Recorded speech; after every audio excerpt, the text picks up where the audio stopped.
Hi, and welcome to Effin Hormones, the podcast about perimenopause and beyond.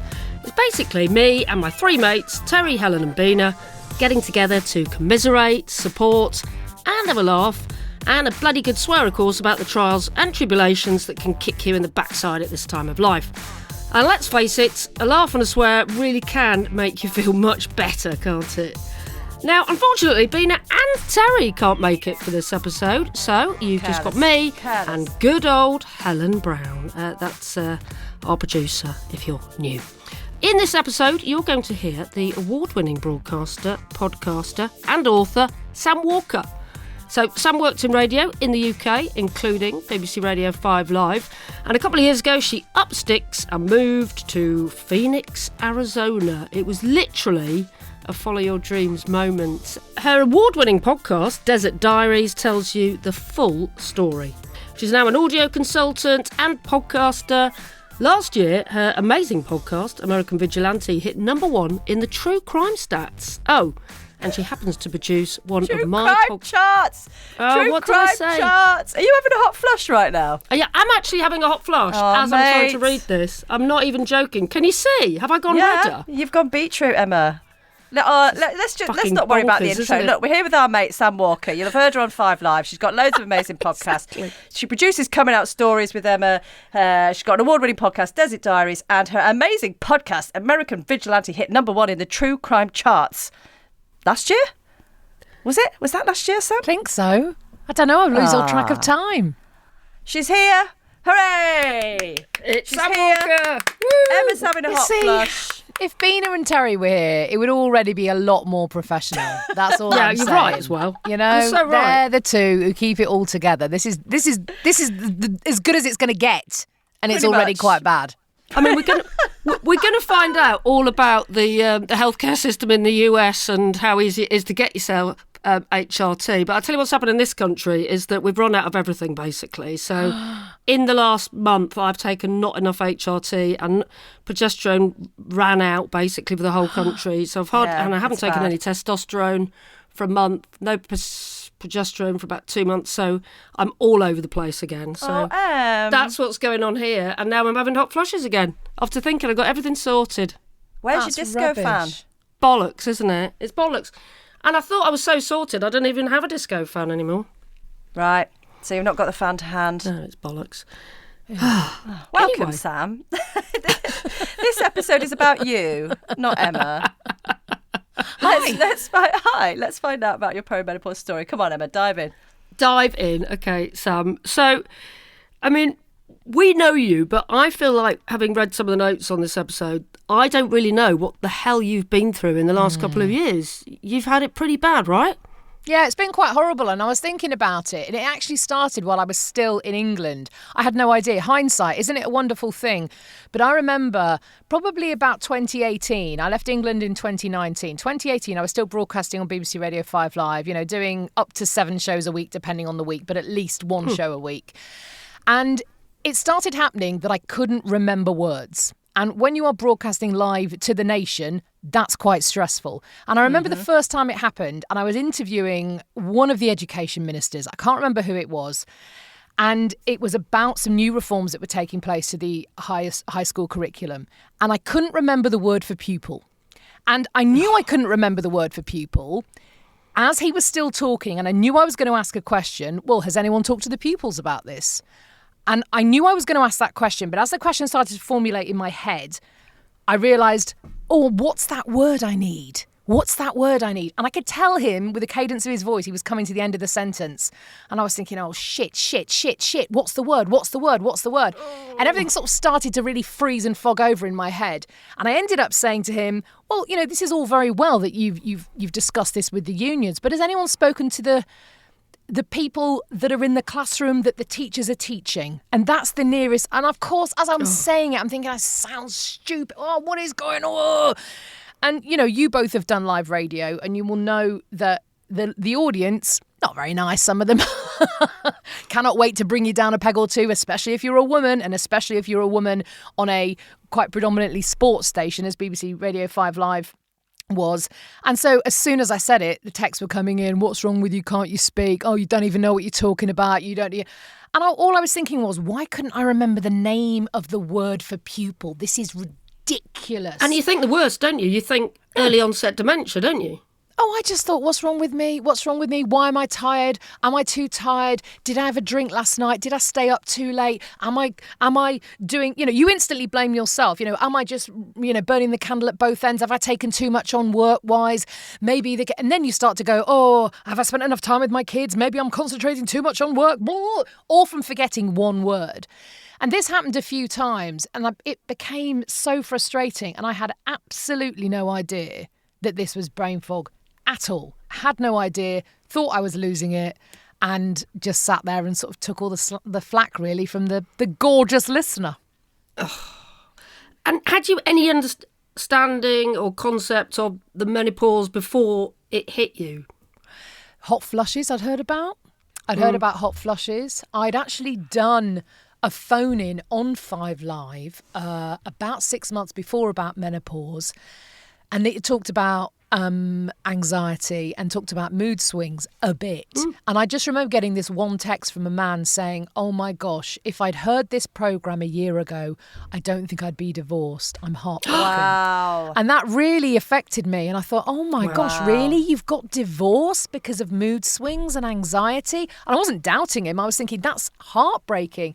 And the fact that he'd reached out to a stranger to say this, I thought, this is some heavy shit here. Why don't we know more about this? But then, of course, what do? You go home and you've got 2 kids and you've got a dog and you've got a cat and blah, blah, blah, blah, and everything, life takes over, and you don't spend time sitting and thinking about, well, OK, this is clearly coming towards me like a freight train.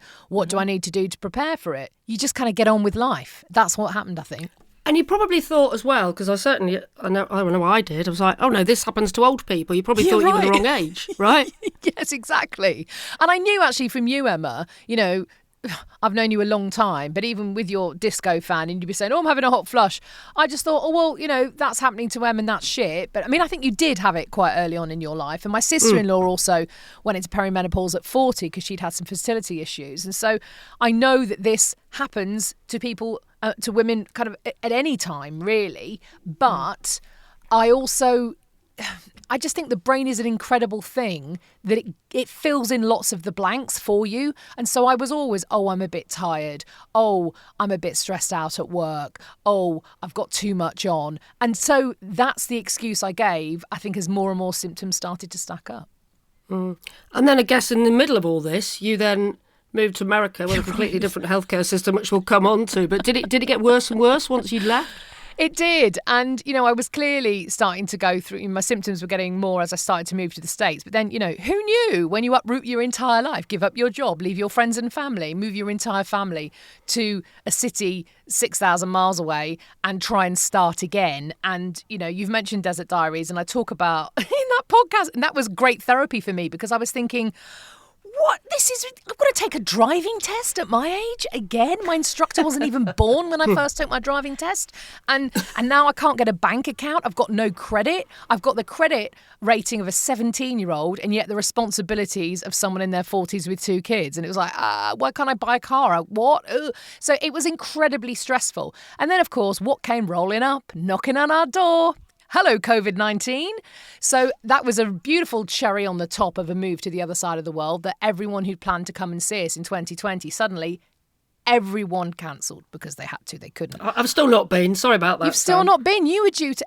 many people really close to us were due to come out. And I that had made flights. I know. Had flights, had booked in stuff. April, booked for April 2020. Wow. And, awful. Gutting. So then I felt really isolated. And I went from working from home, running my podcast business from home, to suddenly my husband being at home all day, every day, my 2 kids being at home on Zoom meetings all day, every day. And so, of course, when I started to hate each and every one of them and rage at the world on a daily basis, I was always like, well, it's COVID. It's COVID, I've got, it's my personal space. I'm an only child. I'm used to my own space. Having everyone around all the time. Of course they're going to drive me up the you're really wall. taking me back, Sam. Yeah. And I did one day book God. into a hotel and go to a hotel for a night on my own, just to sort of drink a bottle of wine and shout into a pillow. And it was amazing. And I felt so privileged to be able to do that. That should be available on the NHS, shouldn't it? That therapy. Bloody should. Bottle of wine and shout into a pillow in a private space. God, it was amazing. I watched, no one told me what to watch on telly. I put it on, I watched absolute trash, and no one went, what's this you're watching? This looks crap. No, I watch what I want. It's very confusing, like you say, with the COVID thing, but did you notice that your anger just increased times 100? Because I think that's one thing that I noticed. And That's what it was. I feel like you've got no control over it. No control over it. The absolute rage at the smallest thing. Like, why the fuck is the mayonnaise not in the fridge? That angry. Opening the pantry. Why is that there? I mean, absolute incandescent rage. Wow. Over something that's like, oh, someone's put the mayonnaise in the pantry, not the fridge. I mean, that's a bit annoying. People are annoying around you when they're on top of you the whole time. But it was so furious, so angry, and then so devastatingly upset. I mean, I remember thinking time and time again, I remember looking myself in the mirror and going, if I could run away, I would. If I could just run away, I would. And, we've got a little motorhome now. And I remember thinking, we were talking about getting this RV. And I was thinking, if we had that RV now, I'd just drive away. I would walk out the door now. I would drive away and I wouldn't tell anyone where I was going. I just felt like I needed to be away. And I was like, it's COVID, isn't it? Because you're in a house all together, you're driving each other mad. That's what COVID is. It's COVID. Everyone feels like that all over the world. And I remember this sort of fluctuation between, being so angry and then absolutely falling apart, crying, was pretty much how my day went every day for a year and a half. I mean, it was exhausting to try and keep up with all of that. Did your family notice a big change in you? Did they spot it? I don't know if it was, again, a big change, because it doesn't happen overnight. You don't go to bed going la la la and wake up like a raging crazy person.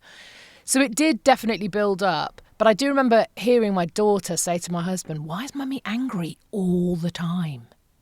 All the time. And of course in my head I went, well, it's because you're all really annoying is why I'm angry all the time. And then I felt angry that they were kind of calling me out for being angry. And then I felt absolutely devastated and sobbed for hours, over it.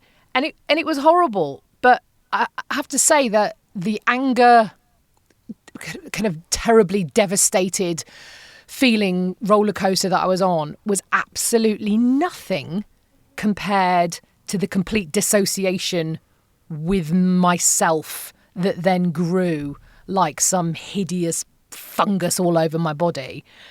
And I would look in the mirror and go, I don't know who that is. I do not know who that is. And that was awful.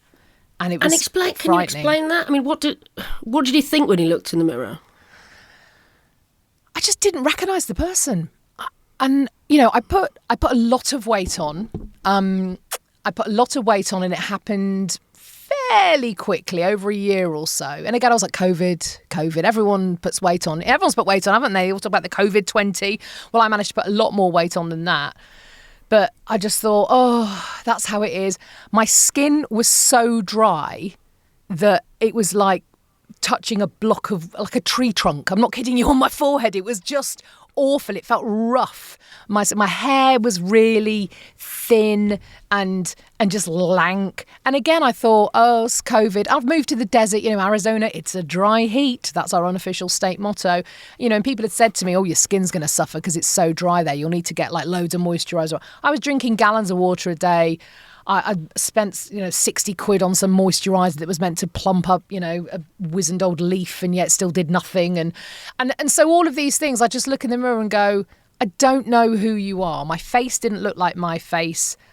My body didn't look like my body. And I didn't feel like myself. It was a kind of an outer body experience. And I'd see pictures and I'd go, I don't even know who that is. I don't know who that is in that photograph. And I'd kind of look into my eyes and see, can I see myself in there? And I just couldn't.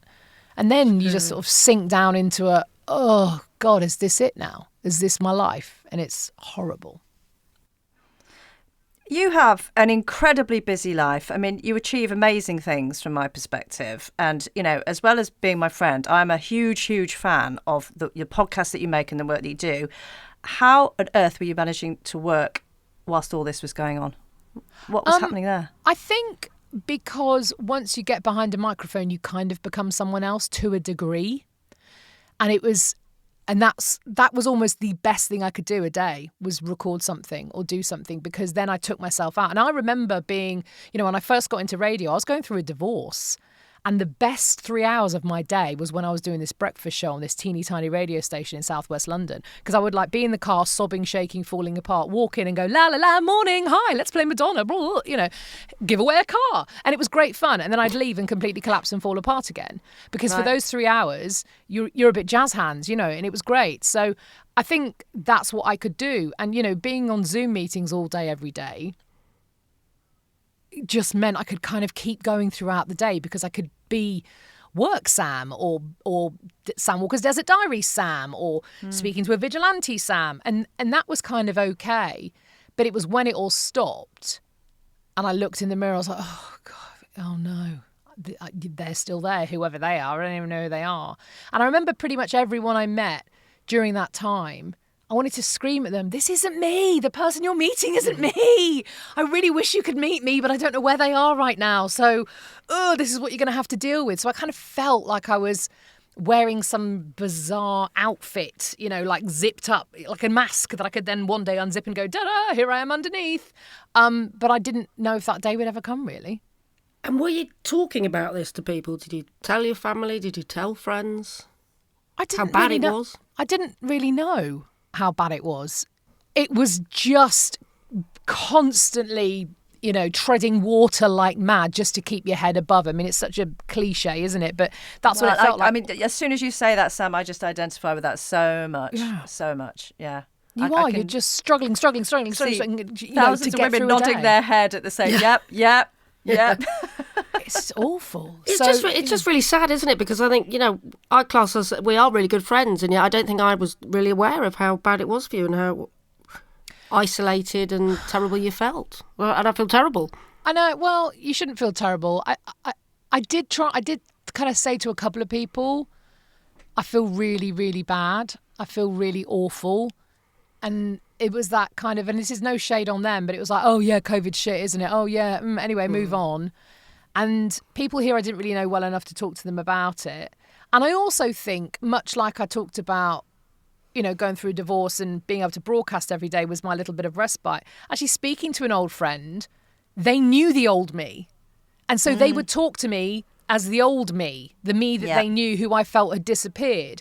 So in a way, I didn't want to go, by the way, I'm not very funny anymore. And all the things you think about me aren't true anymore. But, you know, if you're going to call me up and say, oh, God, you're a badass, you're amazing, oh, you always make me laugh, I'll be like, okay, I'll pretend to be that person for a bit, because it's easier to pretend to be that person for a bit than actually face up to the person I actually am now, because that person, I don't know who they are, and it's horrible. And I think it actually does make you feel a bit better in that moment as well when you're doing that, because, I mean, what you're talking about, because, you know, I had birth trauma for 2 years and got very ill with generalised anxiety disorder. I mean, I didn't tell my friends about it, and it was the same kind of dynamic, Sam. You know, when I was with my good old friends, it was a time of sort of respite and relaxation, because they knew me so well and thought, yeah, I'll fall into this me for a bit, because this is the me that I like. I don't like the traumatised generalised anxiety disorder me. Do you know what I mean? Exactly I can what it totally is. understand what you're saying there. Yeah. And at what point did you sort of join the dots and go, this disassociation with myself, this anger, this anxiety, all of this is the fucking menopause? I think it was when I got the forms to fill out. During this time, we were applying for permanent status in the USA. So we were filling out 10 billion forms for green card application, which is, I mean, it's horrendous. It's pulling teeth, and and I'm not very good with a form. I literally have slight palpitations seeing an Excel spreadsheet. I'm not kidding. I've got some sort of, you can put me on a stage and I can talk to people, but if you say, just fill in this spreadsheet, I'm like, I can't do it. And I slightly freak out. So having to do all these forms put me in a kind of very high state of alert and anxiety.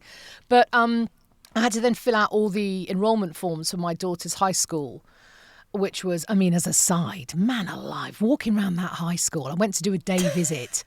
And literally, I walked into the hall and all I could hear was, hey, hey, hey, hey. And it was the Breakfast Club completely. I was going to say, the was it like the football Breakfast jocks, Club? the football jocks in the corner. There were the mean girls in their little skirts. There was the nerds in the library playing Dungeons and Dragons and the geeks. And I was thinking, this is insane. But anyway, that was by the way. Walked into the gym, all the kids are playing basketball. They're like, hey, ma'am. I'm like, ah.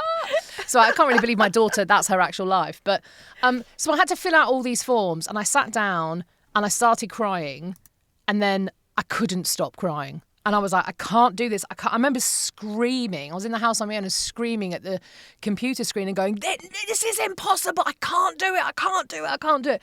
And getting myself in such an absolute frenzy and then having this sort of rising dread. And I went, I have this rising dread all the time. I feel like something really bad is going to happen all the time. And then I sat there and at that precise moment I had like an enormous hot flush and I went, oh shit. And then I realised I'd been having hot flushes, not a huge amount of them, but I think the fact that all those things intersected at that time, I went, light bulb, oh my God. And then I thought, oh, but this can be fixed. Holy shit. And that I felt so, oh my, yes. And so I booked in with my primary care physician, which is, you know, your GP essentially. And I went to see him and I arrived and I went, you know, and you'd started the podcast by then, Helen and Em, and I'd listened to a couple of episodes. So I was like, yeah. And I went in and I felt quite fighting. And I walked in and said, right, I'm having all these symptoms. And, you know, I'm 48 or whatever I was. I know this is perimenopause. I really want some HRT. And he looked at me and he said, HRT gives you cancer. I'll give you some antidepressants. And I went, ha, ha, ha. I knew you were going to say that because I've listened to Effin Hormones. And no, I'm not accepting it because that study was done in women over 65 who were postmenopausal, blah, blah, blah, blah. And I said, I don't know, but that, you know, that has been debunked and this is what I want. And I felt really powerful for advocating for myself. And he went, and I said, you know, I don't know if about in this country, but, you know, where I'm from, that's absolutely been debunked. And he looked at me and he kind of literally stood up out of his chair and he said, it's nothing to do with this country. These are peer-reviewed studies that I, as a physician, am well-versed in, and you, as my patient, are not. I will not be prescribing you HRT. And essentially shouted me down. And I felt like a piece of shit. My God. And I sat there and every bit of kind of confidence and sort of self-advocacy that I'd managed to muster up, which was really hard because I felt crap most of the time. You know, I couldn't look people in the eye in a supermarket. It's how kind of I drew curtains around myself. You know, that's how bad I felt and how separated from the world. So for me to go in and do this felt a lot. And for him to say that, I was just like, oh, God, he's not going to help me. Oh, God. And I left, and I think that was in August or September. And about 2 weeks after I'd left the office, I got a phone call from his office saying, oh, you came in to talk about, you know, perimenopausal symptoms and HR, She went, try Vitality MDs. And literally whispered it down the phone. And I was like, oh my what? God. What? She went, Vitality MDs in Scottsdale. Try them. Thank you very much. Bye. And it was a really weird phone call. And I was thinking, what's Vitality MDs? What's that? I don't know what it is, you know. And I was really confused. Anyway, I just sort of put it in my back pocket of my brain and ignored it. And I didn't go and speak to anyone else because I didn't know what to do because I'd gone to my doctor and my doctor had told me to get stuffed. And I thought, well, I don't know what else to do now. And I'm trying to navigate this system. You know, it's not like England. I didn't understand how everything worked and fitted together. You know, is it in network or out of network? You couldn't have had an option to go and speak to another doctor there. Well, because you sort of knew that you were right, though, didn't you? I knew that I was these right. Studies were debunked. Yeah. I also didn't know what to do. And, you know, when some doctor sort of pulls himself up to his full height and tells you you're wrong and he's right and he knows what he's talking about and don't you question me, it was like, ugh. And I felt even more like a useless piece of shit, really.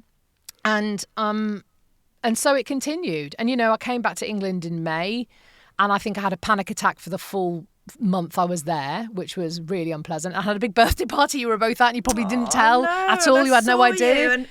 But I was, I feel so sad that this was happening when because you come over to celebrate your birthday and see all your friends, the first time since COVID, and I feel so sad. It was horrific. So bloody angry with that GP.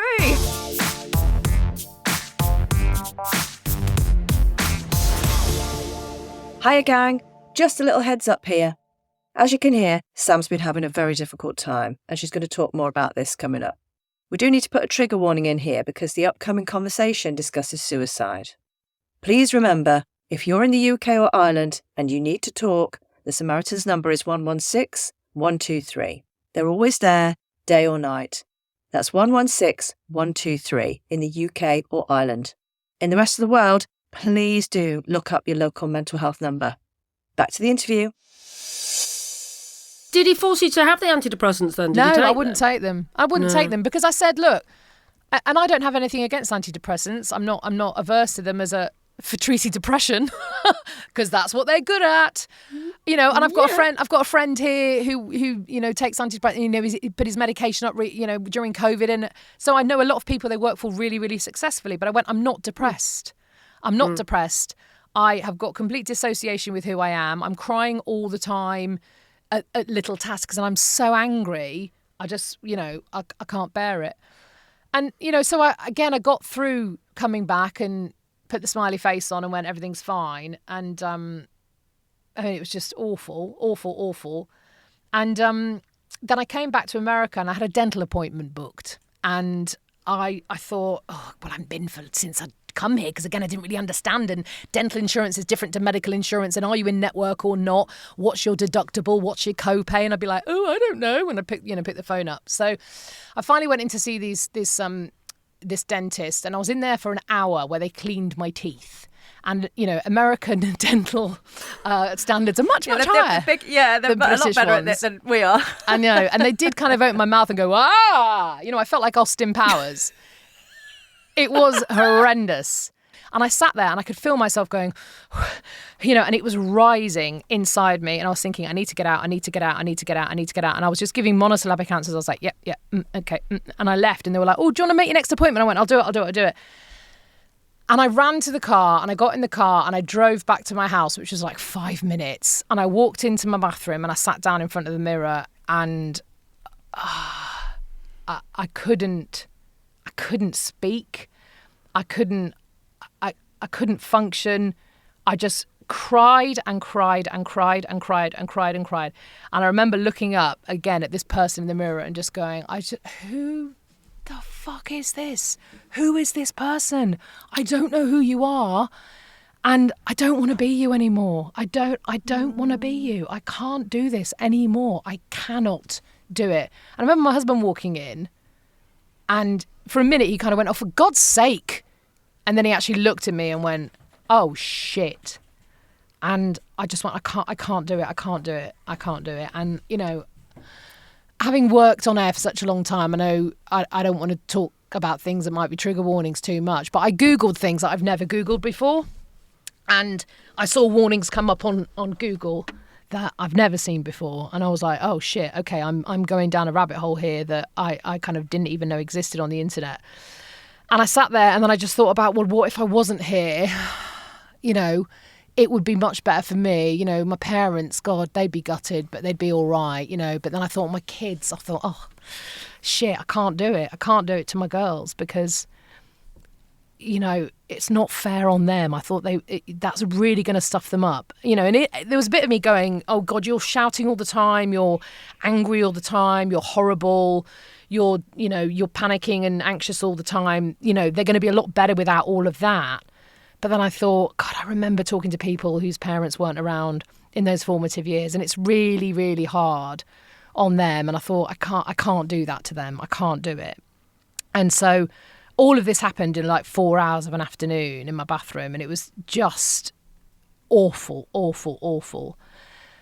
And then I just remembered, I sort of went through everything I'd been through over the last few months, and I remembered that phone call with that person saying Vitality MDs. And I was like, what's Vitality MDs? And I looked it up, and it was everything to do with women's health. It's a completely dedicated women's health facility. And I looked it up, and there was things like, weight loss and women checks and breast exams and pap smears and all the rest of it, and all women stuff. And then it said hormone replacement. And I was like, oh, they're actually advertising that they do hormone replacement. So they're not going to say to me, this is bullshit, you need to get out of here.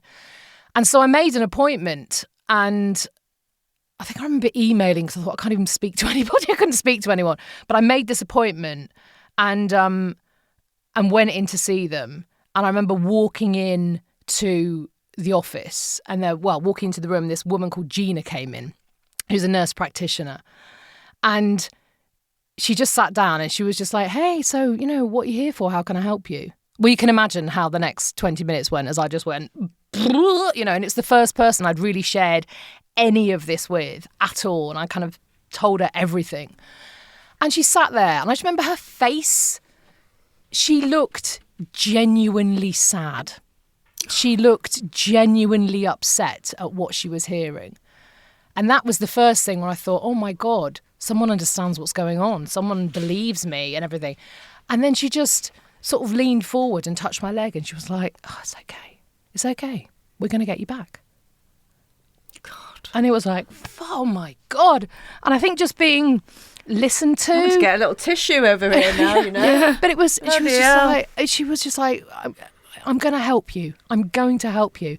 And it was just the relief, the absolute relief of, oh my God, you mean this can end? This, really? You can not make me feel like this? And so I had all my bloods taken and, I then had to wait 2 weeks to get the blood test back before I could go back and see her. And I was just thinking, oh my God. And then, of course, everything starts going through your head. What if it says it's all normal? Or, what do I do? And it was a kind of awful 2 weeks, but I went back and she came in with all my bits of paper. And I've still got all these bits of paper, and I should have looked before to give you the exact figures, but I can't remember. You might know this, what your sort of level of estrogen should be in your body. I think in my head it's like 125 or between 75 and 125 or something like that. She told me all these metrics and she went, you're 8. And I was like, oh my God. Okay then. Wow.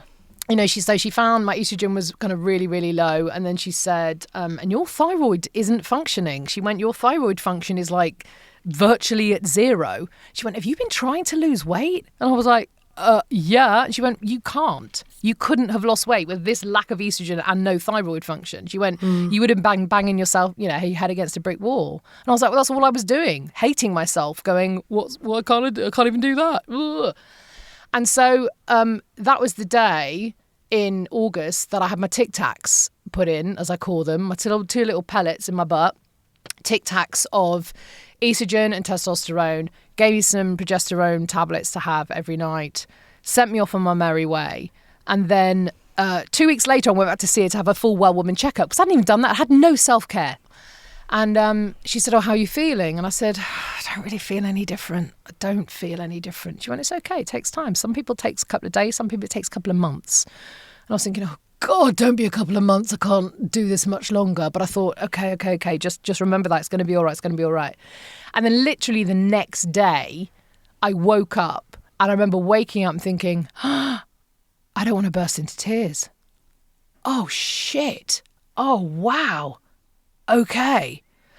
And that then was the start over the next few months of kind of me coming back, I suppose. And I can now look in the mirror, flaws and all, and go, oh yeah, hi.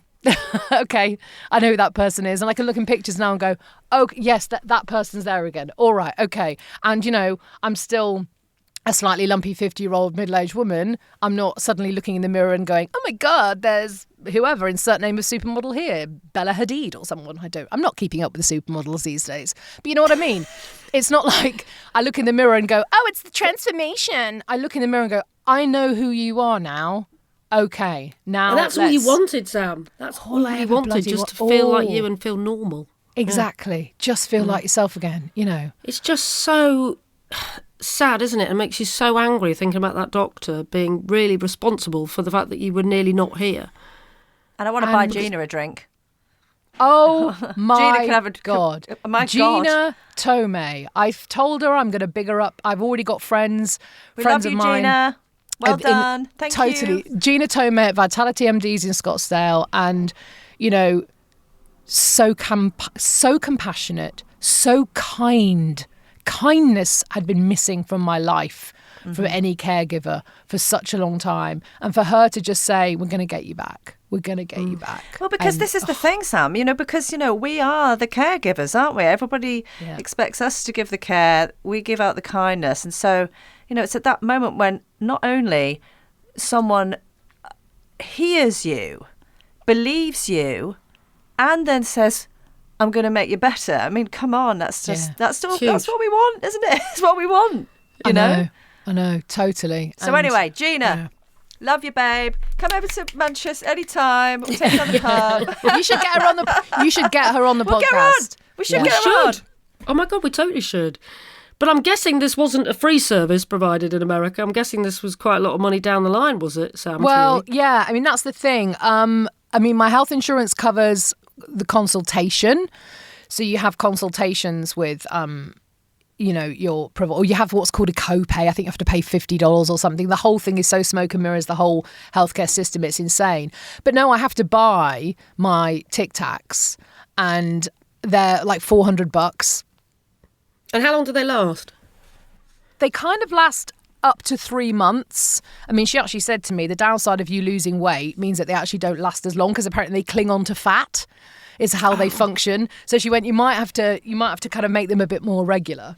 So the insurance does not cover hormone replacement in America. Oh, for God's sake. But as Gina told me, if you are a man and you have low testosterone levels, insurance covers that. Oh, of course it does. But doesn't cover it. Of course it does. Yeah. I mean, Is there any chance for campaign on this? I feel like this could be a political cause for women in America. Yeah, right. I mean, goodness me. So again, so privileged. I'm so privileged, number one, to have health insurance, and number two, to be able to say I can pay $400 every 3 months. It's not a small amount of money. No, it's not. It's really, really not. So I just think, and I was talking to my friend Jeannie about it. I sent Jeannie off to Gina, because she's, you know, friends have noticed, people I've met since I've been here, I've kind of gone, who are you? And I'm like, oh no, the person you knew before wasn't me. The kind of slightly awkward looking at the ground, not really engaging, that wasn't me. So hi, sorry, here I am. And so a few of them have said, you know, what's happened? And I've said, well, what's happened is Gina Tomei of Vitality MDs. And so they've gone off to see Gina. And I've totally lost the thread of why I was telling you that story. So I'm interested. So you call these Tic Tacs. So they're implants. Yeah. Implants in your bum. Yes. Yeah, because we don't have pellets in your arse in the UK, do we? I trust you to put it so delicately. You want to get Tic Tacs in your life. They're absolutely great. So, you get numbed up. Gina numbs you up, puts some old local anaesthetic in your butt, and then I don't know what she does. She does something that doesn't feel very nice, but it's over quite quickly, said the actress to the bishop. And then bang, Bob's your uncle. You've got your Tic Tacs. It's great. Okay. Yeah. Wow. So you've got metal in your arse. I mean, would you be going through a scanner at an airport? No, they look like metal. they look like Tic Tacs. They are literally look like Tic Tacs. So they just slowly absorb into your body. A bit like when you were a kid and you had bath cubes and you put bath cubes in your bath and they very slowly got smaller. It's like that. It's a nice image. But in my butt.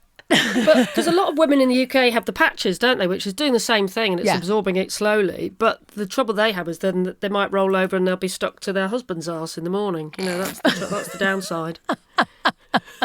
So pellets in your arse, the way forward, I reckon.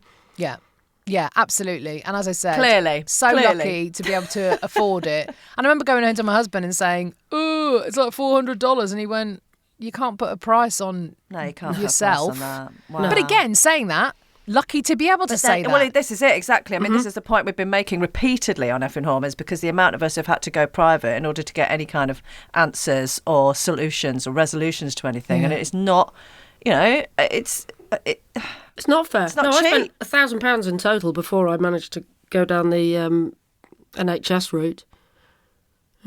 It's just bonkers. And, you know, and I've been talking to, you know, I've talked to friends in England who've but gone to their doctors, for terrible, and I'm going to say the catchword of the podcast, vaginal dryness. But, they've gone. I mean, a friend who went for that, and they were just told, it's probably, I can't even remember what they were told. It's probably some sort of infection, and we're given loads of steroid cream, I think. Oh, for goodness This same sake. person had like heart flutters and heart murmurs, and they were put on beta blockers or something, and they were told, I think it's all menopausal. Oh, no, it's not.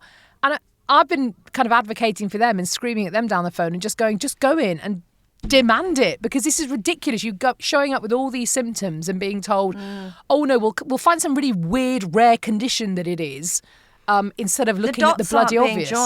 The dots aren't being joined at all, are they? No. I mean, it's good to know that medical misogyny is alive and well and happening in the States just as much as it is in the UK. And do you ever have to go back to Twatty Doctor and for anything else? And would there be a chance to have a showdown?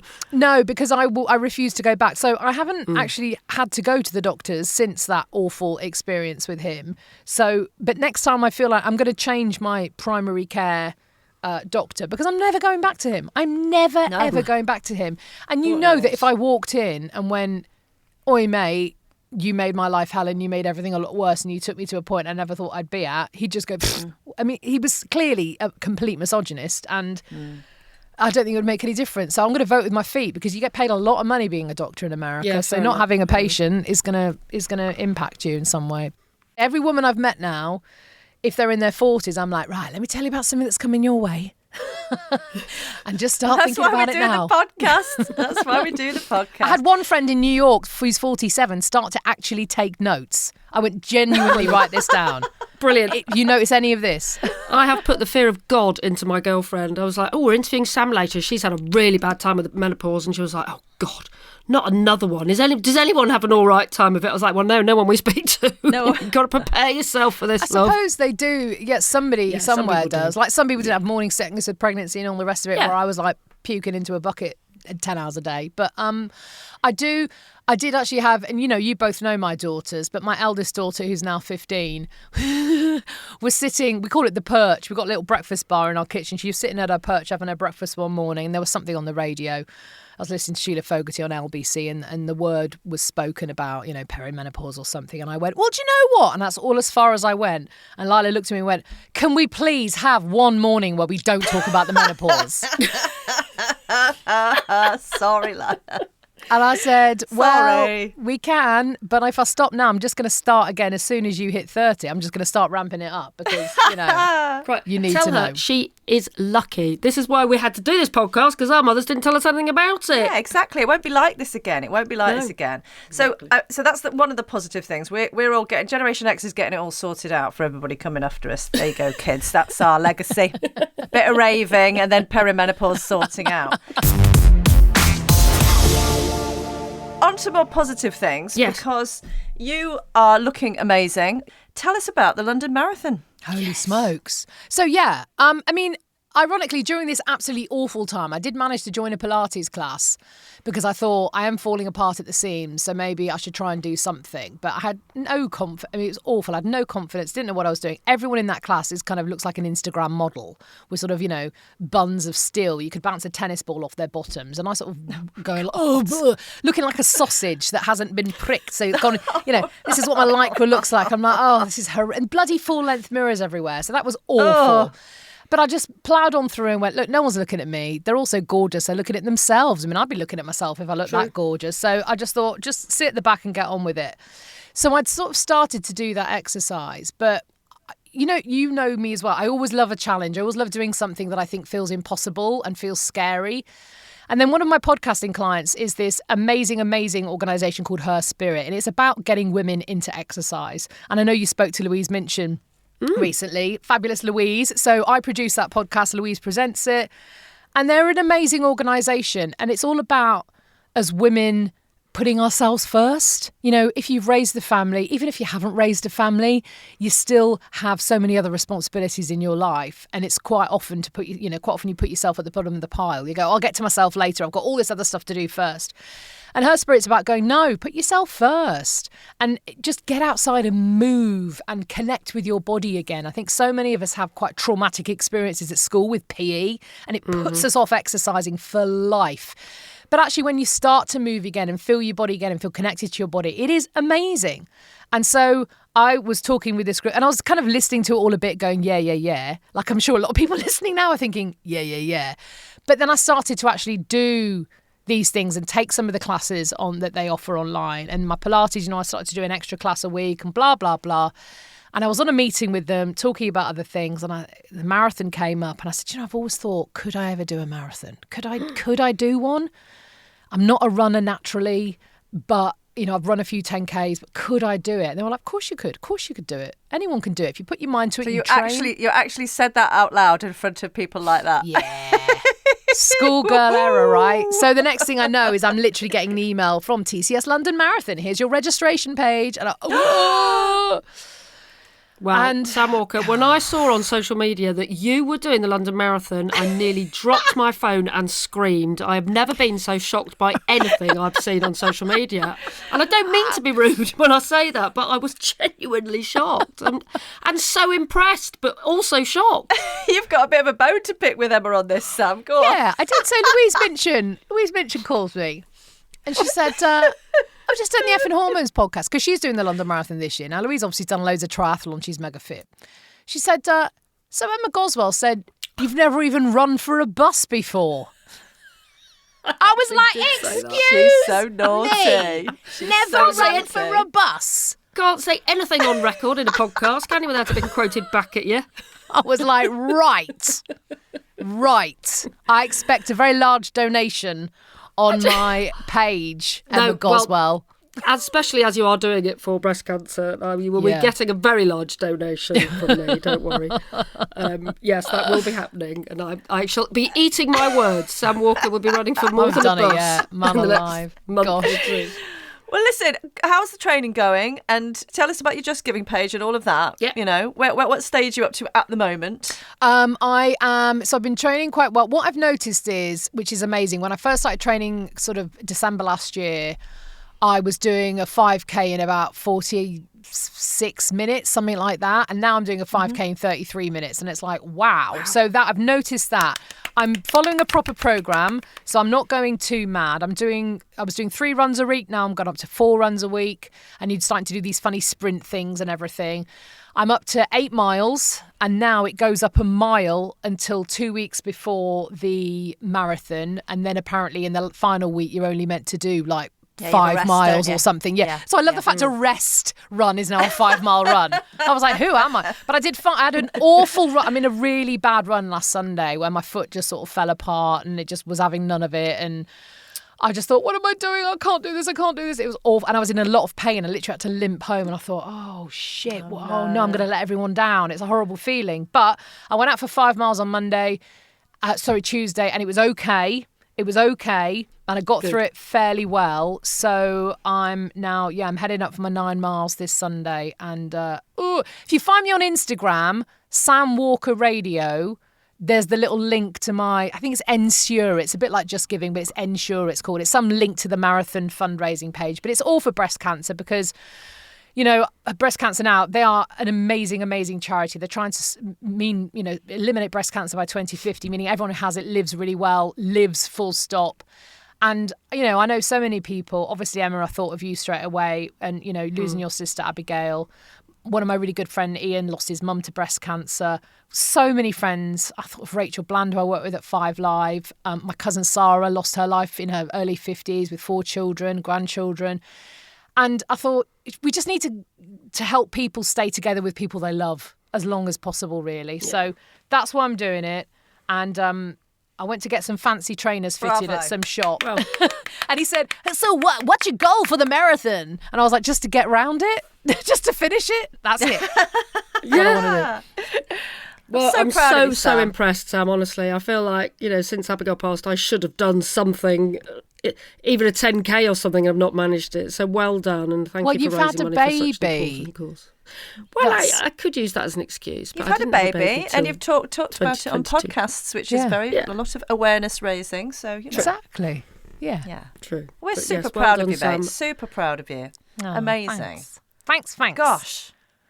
I think it's like, because I listened to American Vigilante. I listened to Desert Diaries. Listening to Desert Diaries was great because you were over in the States. It was COVID. I was like, oh, it's my mate Sam, and I'm walking around. I'm on my daily walk, and it made me feel close to you. And just to think all that stuff was going on behind all of that. I mean, the plates that you kept on managing to spin is quite incredible, really. And I'm full of admiration for you for that as well. I think we do. I think, especially, if you've got children or you've got some other person to care for, if it's a partner or a parent or whoever it is, you do put yourself at the bottom of the list and you carry on for that in a way. But I think there needs to come a time where we stop celebrating women who sacrifice themselves for everybody else. And I think we all 100%. Grow up with stories of, oh, she's selfless. She's selfless. She's got 4 kids and her husband. And she doesn't ever do anything for herself. She gives all her time to her kids. She puts them first. She never has any break. She works 5-6 days a week. And stop saying, well done. Say, she needs some help. What she's doing is incredible. Let's give her some help. Because I think quite often we feel like, I'm somehow, morally superior if I put myself to the bottom of the pile. But it doesn't help yourself putting yourself to the bottom of the pile. It really, really, really doesn't. And let's set an example, especially if there's young girls in your life, daughters or nieces or whoever it might be, to go, do you know what? Don't sacrifice all of yourself for other people. Doing something for yourself is the example we want to set so that, there isn't another generation of women who always put themselves last. And do you feel like you've learned anything else? Do you feel like there are any positives from everything that you've been through in the last sort of 3 years or so?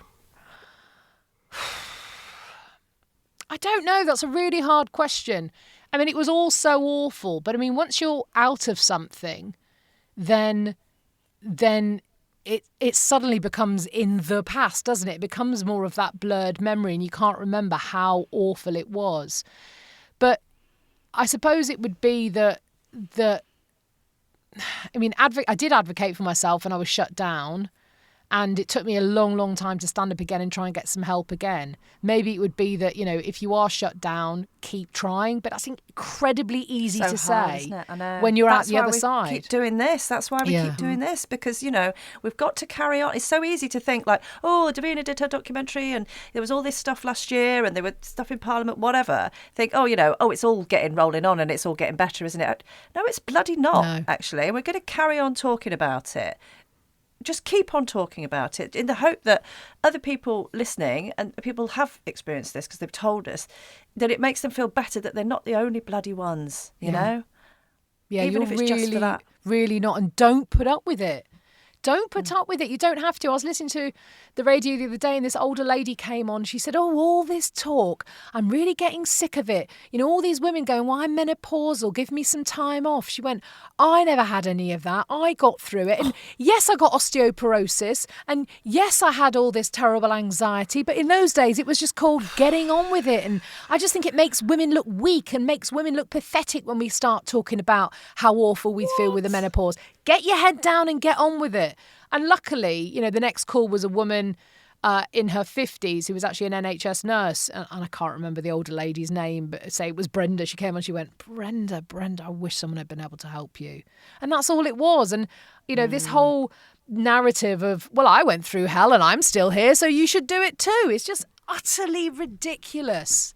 You don't deserve it. And this whole, Gina Tomei from Vitality MDs said to me that, she'd had women coming to see her and their doctors had said to them, just grow old gracefully. Just grow old gracefully. Oh! I know. I know. In their arse. Oh, my God.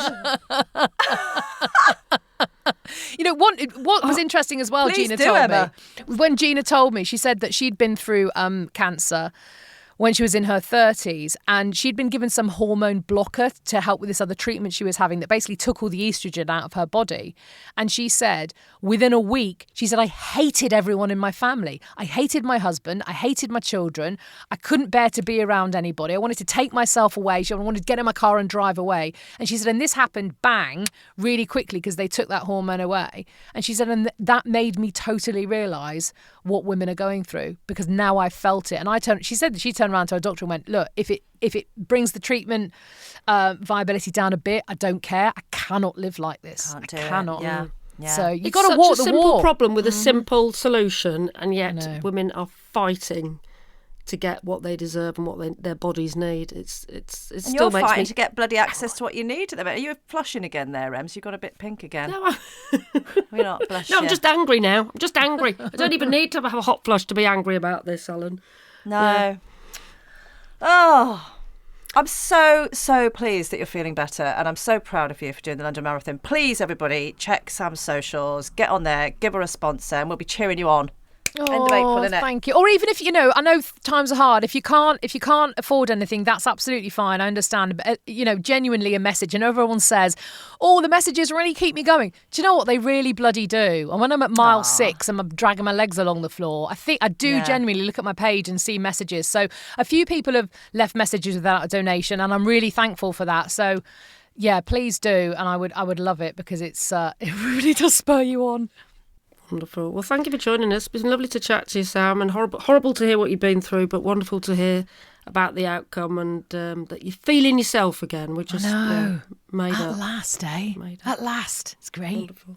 Oh. And thank you for coming on Effin Hormones. Nice to see you. As soon as we've got a national broadcaster with us, why didn't you do our outro? Because, 3, 2, 1, go. Thank you so much for listening to Effin Hormones. Go to effinhormones.com to find out all about the podcast, and please do rate and review, and most importantly, share with every single person in your life, whether they are going through the perimenopause or not. Yay! And don't put up with it. You don't have to. Get yourself some help. You're ace. Love you, Sam. I'm out of a job, aren't I? Never misses. Never. Oh, love you, Sam. Now, just to let you know, we're taking a little break, but we will be back with you in May. Thanks, gang.